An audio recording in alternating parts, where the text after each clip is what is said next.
আসসালামু আলাইকুম। আশা করি সবাই ভালো আছেন। তো সিটিসেলের বিষয় নিয়ে কিছু কথা বলতে চলে আসলাম। সিটিসেল একসময় বাংলাদেশে ছিল। এইটা 2016 সালের 18ই নভেম্বর এটা কিন্তু বন্ধ হয়ে যায়। এইটা একটা সিডিএমএ প্রযুক্তির সেবা ছিল, 2G প্রযুক্তির সেবা। এখন যেমন আপনার 4G সেবা চলছে, খুব হাই স্পিড ইন্টারনেট চলছে, যদিও সেবার মান ভালো না, তারপরেও কিন্তু এত ভালো সেবা সিটিসেলের ছিল না একটা সময়। তো সরকার থেকে যেটা জানানো হয়েছে যে 218 কোটি টাকা বকেয়া থাকার কারণে তাদের লাইসেন্স বাতিল করা হয়েছে। তো এখন তারা বলছে, তাদের মালিক পক্ষ থেকে বলছে যে তারা রাজনৈতিক একটা প্রতিহিংসার শিকার হয়েছে, তারা আবার বাংলাদেশের বাজারে ফিরে আসতে চায়। আসলে এইটা নিয়ে মানে আমার তেমন কোনো মানে খুব একটা আগ্রহ নেই সিটিসেল নিয়ে, মানে আমার ব্যক্তিগত মতামত। তারা ফিরে আসুক, এটা কোনো সমস্যা নেই। কিন্তু এটার সাথে আমি একটু অন্য বিষয়ে কথা বলতে চাই, যে আমাদের যে একটা দেশি কোম্পানি রয়েছে আপনার টেলিটক, সেটা নিয়ে কিছু বলতে চাই।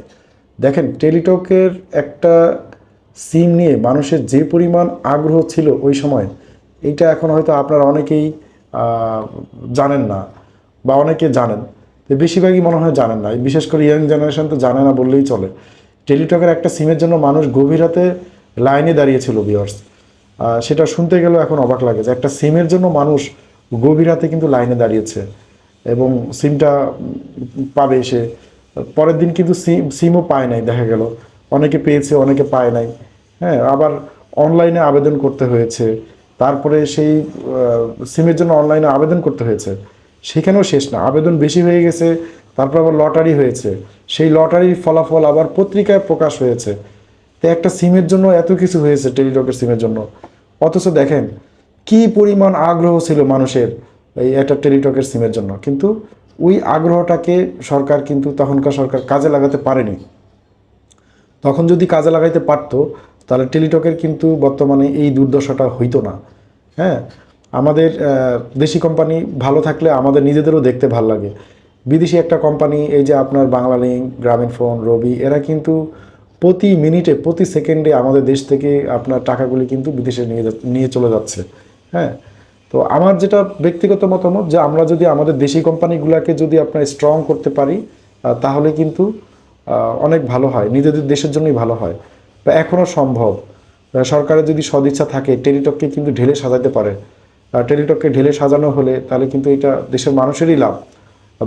আপনার গ্রামীণফোন, রবি বা বাংলালিংক, আদার্স যে অপারেটরগুলি আছে, তাদের থেকে বাড়তি সুবিধা দিয়ে টেলিটককে কিন্তু মানে সামনে আনা যায়, মানুষের কাছে আনা যায়। আর বাংলাদেশের মানুষ আশা করি এটা খুব ভালোভাবে নেবে, কারণ এটা আমাদের একটা দেশি কোম্পানি, নিজেদের কোম্পানি। তো সেটাকে কিন্তু মানে আপনার সেভ করা একটা সরকারের দায়িত্ব। সরকারের সদিচ্ছা না থাকলে এটা সম্ভব না। তো সিটিসেলকে ফিরে আনার চেয়ে আমাদের দেশি কোম্পানি টেলিটককে পুনরায় স্টাবল করা, বা মানে সুন্দরভাবে প্রতিস্থাপন করা, এবং একটা জায়গায় নিয়ে আসা, ভালো একটা জায়গায় নিয়ে আসা, গ্রামীণফোন বা বাংলালিংক তাদের সাথে ফাইট করা, সার্ভিসের সাথে ফাইট করা, এই পর্যায়ে নিয়ে আসা আমার মনে হয় বুদ্ধিমানের কাজ। দেশি কোম্পানি বেঁচে থাকুক, এটা আমরা চাই।